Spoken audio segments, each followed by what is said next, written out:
Сәлем достар, қалдарыңыз қалай? Көктем келіп, жазда көп жейілетін осындай кеспе сорпа дайындайтын боламыз. Алдын ала ингредиенттерімізді мен турап дайындап алдым. Қызып тұрған майымызға томат салып, үстінен пиязымызды салып, тартылған ет салып, жақсылап қуырып аламыз.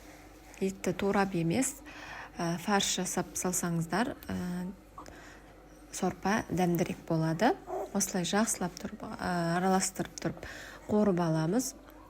10 минут қуырылғаннан кейін жай отта қуырамыз. Үстіне сәбіз, картоп салып, тағы да араластырып тұрып қуыратын боламыз.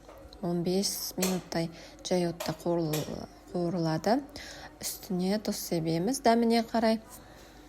Осылай жақсылап қуырып аламыз. Пиязы жақсылап қуырылуы керек. Қуырылып болған соң үстіне осылай су құйып, газдың отын жоғарылатып қоямыз. Енді қамырын дайындайтын боламыз. Қамырына мен жұмыртқа қоспаймын. Тек ұн, тұз және су қосамыз. Тұздығын дайындап алдым. Ұнды салып, жақсылап тұрып, қамырымызды елеп дайындап аламыз. Қамырымыз жақсылап иленген болу керек. Осылай. Енді осы қамырымызды дайындаған 15-20 минутқа демалдырып қоямыз. Ортасында тағы бір рет елеп аламыз қолымызбен. Енді осы кезде сорпамыз қайнап шықты. Үстінде көбіктерін аламыз және отын төмендетеміз. Неке домалатып қамырымызды елеп қойдым. Енді осы қамырымызды жаямыз. Осылай жайған кезде қамырдың шеттерін басамыз, ортасын баспаймыз. Ортасынан шетіне қарай жаямыз қамырымызды. Неке жайған кезде ұнды көбірек себіңіздер, жабысып қалмасын. Осылай жақсылап тұрып қамырымызды жайып болған соң, қатты жұқа болып кетпесін қамырымыз. Осылай оқтауда тұрған кезде ортасынан кесіп аламыз қамырымызды және бөліктерге бөліп аламыз.